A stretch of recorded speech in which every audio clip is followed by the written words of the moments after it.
നമ്മുടെ ബഹുമാന്യനായ പ്രധാനമന്ത്രി ആ, ഈ അടുത്തിടെയായിട്ട് കേരളം കൂടുതൽ സന്ദർശിക്കുന്നുണ്ട്. എന്തോ കേരളത്തിനോട് വലിയൊരു പ്രിയമുണ്ട് അദ്ദേഹത്തിന് എന്നാണ് തോന്നുന്നത്. ഗവൺമെൻറ്റിന് ആ തോന്നലില്ലെങ്കിലും ആ, കാരണം സാമ്പത്തികമായിട്ട് ഗവൺമെൻറ്റിന് സംസ്ഥാന ഗവൺമെൻറ്റിന് ഒരുപാട് ബുദ്ധിമുട്ടിക്കുന്നു എന്നുള്ള ഒരു ആരോപണമാണ് നമ്മുടെ ഈ സംസ്ഥാന ഗവൺമെൻറ്റിനുള്ളത്.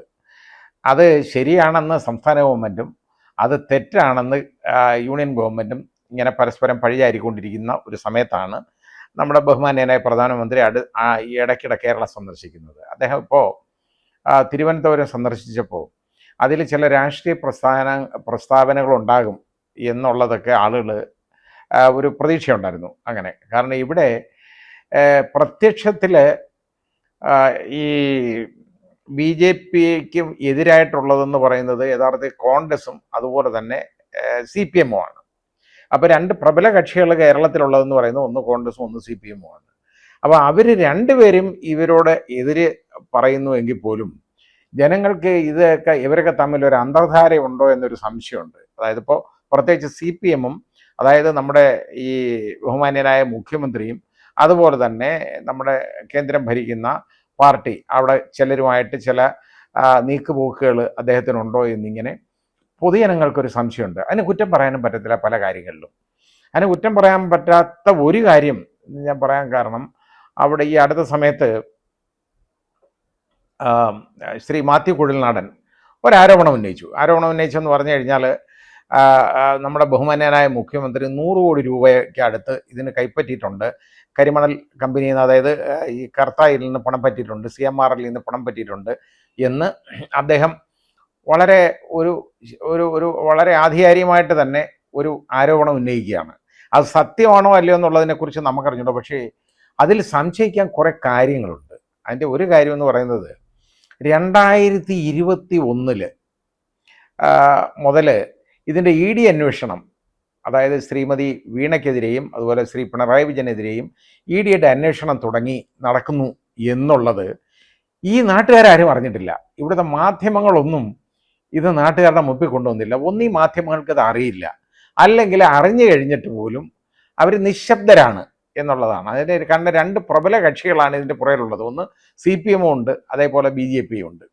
അപ്പോൾ ഇത് ഈ 2021 ഈ മുതൽ ഇതുണ്ടെന്ന് അറിഞ്ഞപ്പോൾ കഴിഞ്ഞ ഇലക്ഷനിൽ ഇത് വെളിവായെങ്കിൽ അത് പലപ്പോഴും ഈ പൊതുജന അഭിപ്രായത്തെ സ്വാധീനിച്ചനെ. പക്ഷേ വേറെ ഒരുപാട് ആരോപണങ്ങളുണ്ടായിരുന്നു, അതെല്ലാം ഗെറ്റ് ഓവർ ചെയ്യാൻ പറ്റി.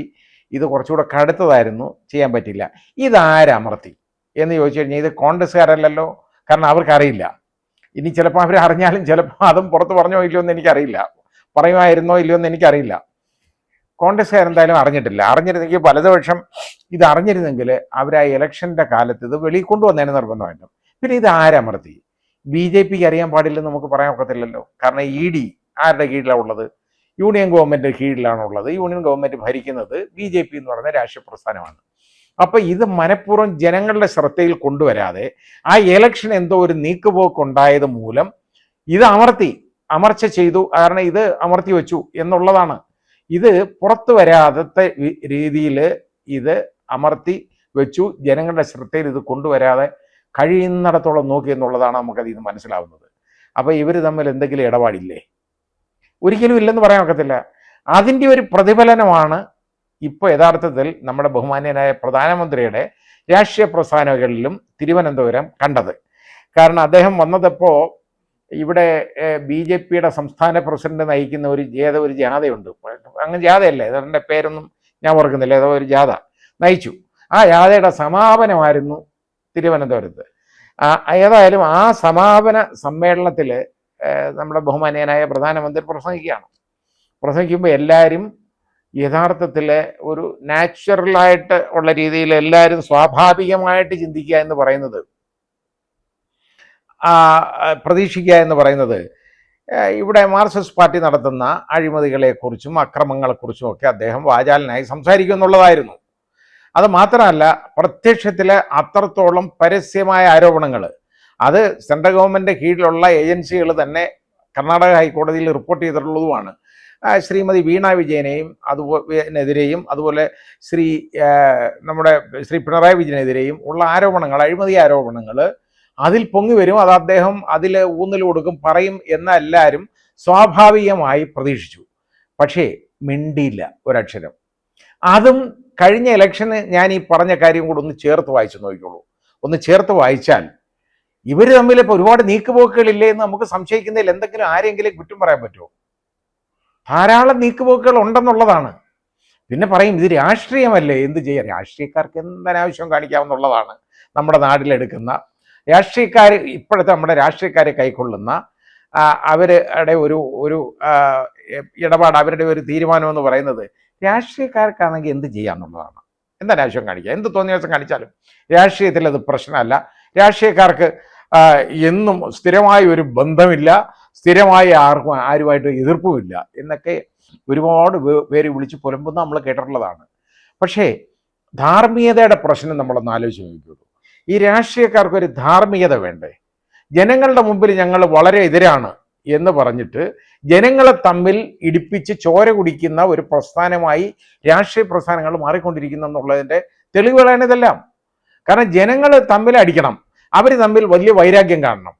ഇവിടെ ബി.ജെ.പിയും CPM-ഉം എന്ന് പറഞ്ഞാൽ അണികൾ, താഴെക്കടയിൽ ഉള്ള അണികൾ തമ്മിൽ വലിയ വൈരാഗ്യമാണ്, വലിയ പ്രശ്നമാണ്. പക്ഷെ നേരെ മറിച്ച് ഉയരത്തിലുള്ളതാണ് നമ്മളിപ്പോൾ ഈ കണ്ടതൊക്കെ. ഞാൻ പറഞ്ഞില്ലേ, EDയുടെ അന്വേഷണം വന്നിട്ട് കഴിഞ്ഞ ഇലക്ഷൻ ഇത് വെളിവാവാതെ ഇത് അമർത്തി വയ്ക്കുന്നതിൻ്റെ ഉത്തരവാദിത്വം BJPക്ക് മാത്രമാണ്. CPM-നുണ്ടോ ഇല്ലെന്ന് പറയണ്ട, കാരണം അത് അവരെ സംബന്ധിച്ചിടത്തോളം ജീവൻ മരണ പ്രശ്നമായിരുന്നു. പക്ഷേ അത് അമർത്തി വെച്ചത് ആരാണ്? അത് അമർത്തി വെച്ചത് BJP തന്നല്ലേ. അപ്പോൾ ഇത് അല്ലെന്നുണ്ടെങ്കിൽ പിന്നെ ഈ ജാഥ നടത്തുന്നതിൻ്റെ കാര്യം എന്തോ ജാഥയായി നടത്തുന്നത്, എന്തോ പറയാനായി നടത്തുന്നത്? ഇതൊക്കെ ഇവിടെ കുറെ ഗോഗുവ വിളിക്കും. പക്ഷെ അവിടുന്ന് ഇപ്പോൾ പ്രധാനമന്ത്രി വന്നു, നമ്മളൊക്കെ വിചാരിച്ചു ഇത് ഇങ്ങനെ ആയിരിക്കും സംഭവിക്കാൻ പോകുന്നതെന്ന്. ഒരക്ഷരം മിണ്ടാതെ വളരെ മൗനമായിരുന്നല്ലോ ഈ കാര്യത്തെ സംബന്ധിച്ചിടത്തോളം. ഇത് അറിയാത്തതാണോ അദ്ദേഹത്തിന്? അദ്ദേഹത്തിൻ്റെ കീഴിലുള്ള ഏജൻസി, അദ്ദേഹം ഭരിക്കുന്ന അദ്ദേഹത്തിൻ്റെ കീഴിലുള്ള അദ്ദേഹത്തിൻ്റെ നിർദ്ദേശങ്ങൾ അനുസരിക്കുന്ന ഏജൻസികളാണ് ഈ അന്വേഷണങ്ങൾക്ക് നടത്തിയിട്ടുള്ളത്. ആദ്യം ഇവർ നടത്തി, അതായത് EDയുടെ അന്വേഷണം നടന്നു. അതെല്ലാം കഴിഞ്ഞതിന് ശേഷം SFIയുടെ അന്വേഷണം വന്നു. SFI അന്വേഷിക്കാൻ വരുമ്പോൾ നേരത്തെയുള്ള മറ്റ് അന്വേഷണങ്ങൾ, തത്തുല്യമായ അന്വേഷണങ്ങൾ വേറെ ഏതെങ്കിലും ഉണ്ടെങ്കിൽ, മറ്റേതെങ്കിലും ഏജൻസികളുള്ള അന്വേഷണം ഉണ്ടെങ്കിൽ അതവിടെ നിർത്തിവെക്കണം. എന്നിട്ട് ആ റെക്കോർഡ്സൊക്കെ ഇവർക്ക് കൈമാറണം SFIക്ക്. അതാണ് നിയമം. പക്ഷേ ഇവിടെ ഇതിനെക്കുറിച്ച് അപ്പോൾ മുഖ്യമന്ത്രിക്ക്, നമ്മുടെ ബഹുമാന്യനായ പ്രധാനമന്ത്രിക്ക് ഇത് അറിയത്തില്ല ആർക്കെങ്കിലും പറയാൻ പറ്റുമോ? അപ്പോൾ ഇതെല്ലാം അറിഞ്ഞിട്ടും അതിൽ മൗനമായിട്ടിരിക്കുക എന്നുള്ളത് എന്താണ് എന്നൊന്ന് ചിന്തിച്ചാൽ മതി. കൂടുതൽ അതിനെക്കുറിച്ച് നമുക്ക് പറയേണ്ട കാര്യമില്ല. രാഷ്ട്രീയമായിട്ട് ചിന്തിക്കുന്ന സാധാരണക്കാരുടെ അവരുടെ ചിന്തയിൽ പ്രതിഫലിക്കുന്ന ഒരു കാര്യമാണ് ഞാനീ പറയുന്നത്. ഇത് ഇവർ തമ്മിലുള്ള ബാന്ധവം എന്നുള്ളതല്ലാതെ ഇതിൽ നിന്ന് എന്ത് പറ്റും? ഒന്നുമില്ല. കാരണം ഇവർ നീക്കുപോക്കുകൾ ഉണ്ടാവും, അതിന് ഒരു സംശയമില്ല. ബഹുമാന്യനായ പ്രധാനമന്ത്രി പറഞ്ഞു ഇവിടെ 2 അക്കം തികയ്ക്കുമെന്ന് പറഞ്ഞു. എനിക്കറിഞ്ഞൂടെ എങ്ങനെയാണ് തികയ്ക്കുന്നതെന്നുള്ളത്. പക്ഷേ ഏതായാലും അങ്ങനെ പറഞ്ഞു. അങ്ങനെ പറയാനെങ്കിലും ഉള്ള ഒരു ധാരണ ഉണ്ടാക്കി കൊടുക്കാനുള്ള നീക്കുപോക്കുകൾ ഇതിലുണ്ടോ ഇല്ലയോ എന്ന് നമുക്ക് സംശയിക്കേണ്ടിയിരിക്കുകയാണ്. അതാണ് നമ്മൾ ഇതിൽ നിന്നെല്ലാം കാണുന്നത്.